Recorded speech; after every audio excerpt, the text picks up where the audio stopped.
আমার মন, শরীর সবকিছু উজাড় করে দিয়েছিলাম।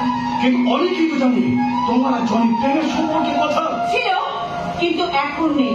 জনি আমাকে ঠকায়নি, আমি জনিকে ঠকিয়েছি। জনির থেকে অনেক ভালো ছেলের সাথে আমার সম্পর্ক হয়েছে, আর তারই সন্তান আমার গর্বে। কিন্তু তোমার বড়দাকে থানায় রিপোর্ট লিখিয়েছে। আমিও লিখিত কাগজ নিয়ে এসেছি থানায় দেবো বলে। এই নিন স্যার সেই কাগজ। এতে লেখা আছে জনি নির্দোষ। জনি আমাকে ঠকায়নি, আমি জনিকে ঠকিয়েছি। আমার গর্ভে যে সন্তান আছে তা জনির সন্তান নয়। তাই আমি জনিকে অ্যারেস্ট করতে পারলাম না। জানি না বলে যে কাজটা করলে ঠিক না ভুল, আমি আইনের দাস, তাই আইন ভাঙতে পারলাম না। Johnny, good bye.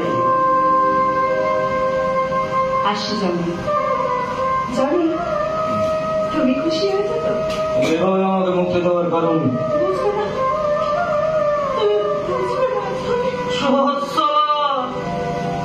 তোমার চোখে জল কেন? আরে বলো। চোখের জলের যদি কথা বলার ক্ষমতা থাকতো তাহলে বুঝিয়ে দিত। কত কষ্ট পেলে চোখ থেকে জল গড়িয়ে আসে। তুমি আমাকে ভালোবাসোনি, কিন্তু আমি তো তোমাকে ভালোবেসেছি জনি। তুমি আমার সাথে প্রেম খেলা করলো, আমি তো তোমাকে অন্তর দিয়ে ভালোবেসেছি জনি। তাই আমি তোমাকে মুক্তি দিয়ে এখান থেকে চলে যাচ্ছি। আমার ভালোবাসার মানুষ লকাপে থাকবে, জেল থাকবে? না না, তা তো আমি সহ্য করতে পারবো না জানি। একটা কথা, অসৎ পথে যেও না, অসৎ কাজ আর তুমি করো না জানি, তাহলে কিন্তু আর আমি তোমাকে বাঁচাতে পারবো না। আর কিছু বলবে?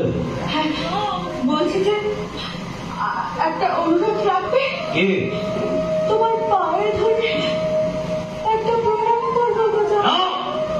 আমার পা ছোঁয়ার অধিকার তোমার নাই। বেশ, চলে যাচ্ছি।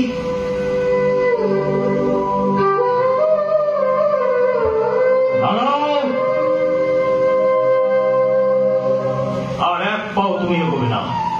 কি মনে করেছো তুমি আমাকে মুক্তি দিয়ে তুমি নিজে মুক্তি পেয়ে যাবে? না, এত সহজে আমি তোমাকে মুক্তি দেবো না। আমি প্রমাণ করবো তুমি মানুষ নও, তুমি দেবী। আর সেই দেবীকে